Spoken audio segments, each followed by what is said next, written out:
Hey, what's up? It's Alfonso and Ask the Fonz. Today's topic is editor's cut. So congrats, you finished the rush of dailies. You're able to prep all the scenes and deliver all of it to your editor in a timely manner. So now all the attention is focused in helping your editor finish his or her editor's cut. So the biggest thing here is that the editor's cut needs to make a good first impression on the director. Now, as harsh as it sounds, if the editor's cut doesn't make a good first impression, the editor could potentially be fired and get replaced. So this part is really important for you to be there for your editor, to support him or her. That includes, if your editor needs to come in early during one of these days, be there for him or her and prep for the day and make sure that, everything is set up. And then also, as a courteous gesture, I also normally don't ever leave until my editor leaves for the day, and that just goes for every single day that we work. It's just to lower the stress, just in case anything comes up. You just don't want your editor to be freaking out, especially when the editor needs to focus and maximize his or her efforts into delivering the best cut, and your editor's already on a time crunch. Now, as an assistant editor here, you're going to start wearing a lot of hats during these couple of days because you're going to be obviously the assistant, but you also be the therapist. Just make sure that your editor feels good about the cut, and if he or she has some feelings about certain scenes, you kind of want to console them during this time.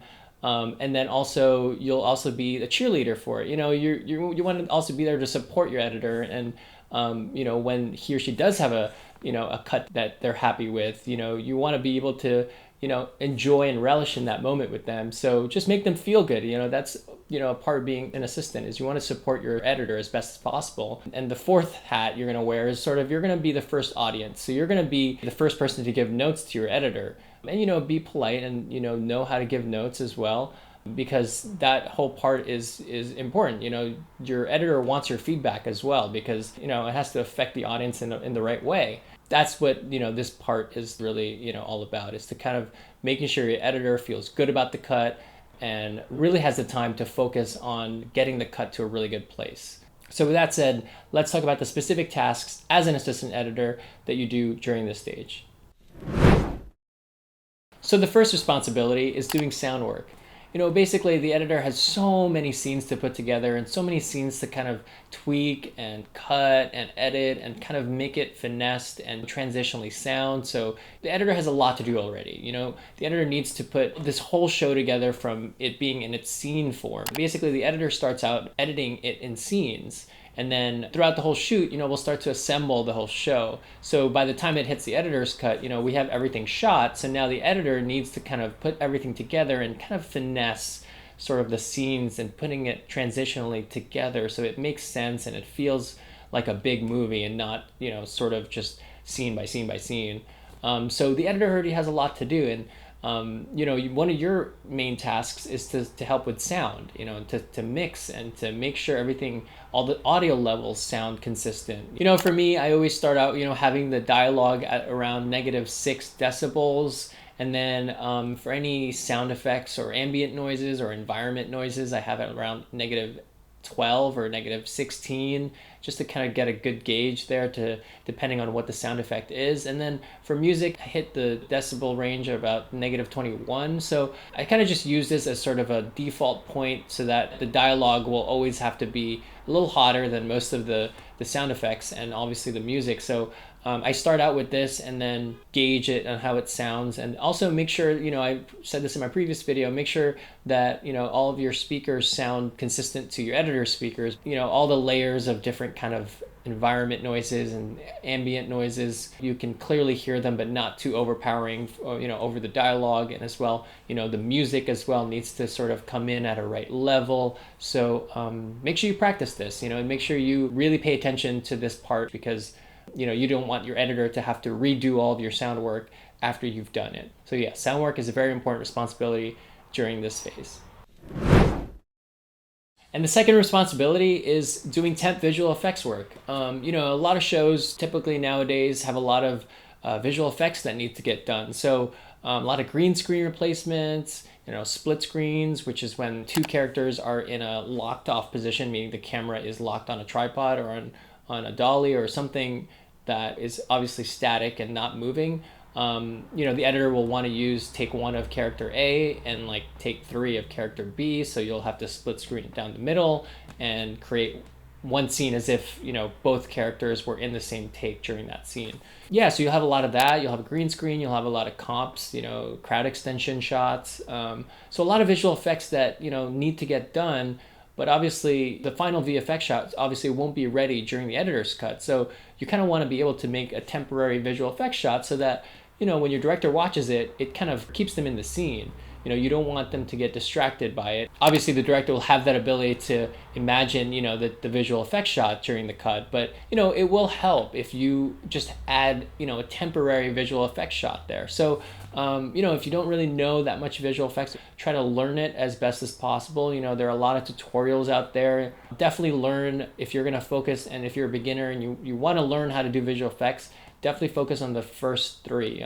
The green screen replacement, split screens, and then any, sky replacements or like comps to like extend the set extensions or crowd replacements. So those kinds of visual effects tutorials, you should definitely look up, because those are very common and needed during this stage. And, more of the intricate visual effects, I think you can sort of just put like a slug and just say like visual effects of, let's just say it's like a superhero flying into the sky or something. Like you can just put visual effects of Superman flying into the sky. Yeah, something like that. So that when you watch it, the director will understand, that there's a visual effect shot there. But yeah, so the more you can put into this cut, I think the better, because then, again, you want the director to feel impressed by the first cut, and you want the director to feel like this is the direction that you're going in. Yeah, again, the first impression, again, really matters. So try to learn as much visual effects as you can, because it will help your editor's cut. And obviously your editor's gonna love it. Your editor's not gonna have any time to do any visual effects.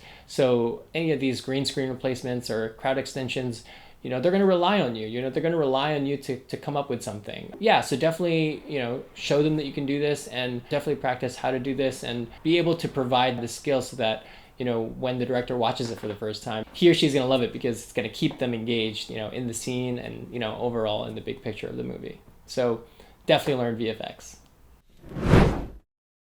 And then the next responsibility is to give critiques.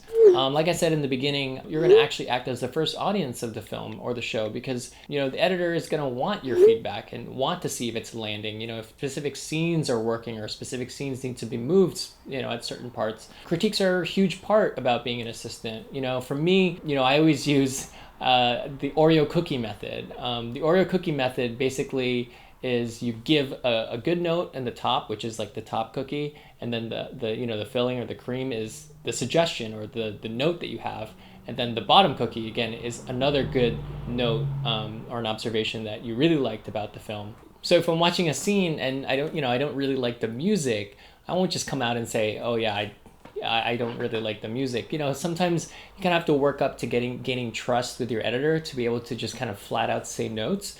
So the way I do it, just to be safe, is, I say, honestly, I really love the quick cuts in that car scene. The quick cuts really add to the car chase scene, and it has this really, energetic rhythm to it. I think the music, I prefer sort of something more, fast paced. And, I feel like right now it's sort of a little bit flat, but then, towards the end, I really love, the way that the tire screech kind of brings you into the next transition, and it helps kind of end it with like a little exclamation mark, So for me, it was just the music. If I break it down, the top layer cookie was basically me telling the editor, I really like the quick cuts, I really like the car chase scene and how it all kind of tied together, and, making sure that, it brought this energy to it that I really liked. And then obviously my note was the music.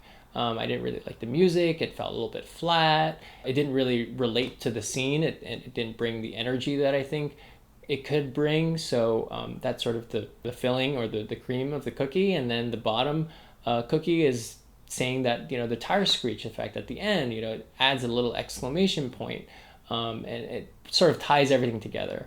So that, I think, is a good way to start kind of giving notes, especially if it's a new editor you're working with. You haven't gained the trust yet in order to kind of feel comfortable and say sort of what's on your mind. But, once you've worked with an editor a couple times, your editor is just going to say, like, literally, just tell me what's wrong with this. So, you got to work your way up to that, but working with new editors, obviously you want to maintain sort of a very good relationship, and you want to be respectful. You want to make sure that the notes that you're giving also doesn't hurt the editor's feelings, because that's the last thing that you want to happen. You don't want your editor to work so hard on something and then all of a sudden, like, you just say, oh, this scene doesn't work because the music sucks. Like, you don't want that to happen. And also put yourself in the position of your editor.